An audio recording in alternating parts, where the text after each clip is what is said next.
केही वर्ष पहिला यो पनि एकदम चहल पहल र पर्यटकीय गन्तव्य स्थल हो। यो गल्ली यो दत्तात्रेयबाट जेल्लाटोल जाने गल्ली हो। यहाँ हेर्न सक्नुहुन्छ अहिले दायाँ बायाँ पुरै बन्द छ। यो एक दुई घरमा मात्र टुरिस्ट पसलहरू राखिएको छ, क्युरियस सपहरू, अनि यसरी बन्द छ। अरू यो कुनै दुई तीन घरमा मात्र यसरी यो क्युरियस सप चलाइरहेको अवस्था छ।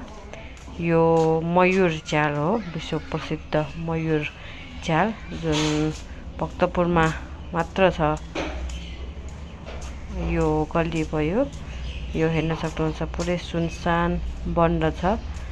कुनै समय यो एकदमै चहल पहल र पर्यटकहरू धेरै आउने जाने गल्ली, घुम्ने गल्ली हो। अहिले भने सुनसान रहेको छ। अहिले भक्तपुरको प्राय व्यवसाय शून्य जस्तै नै रहेको छ। यो हामी पुग्यौँ दत्तात्रेय।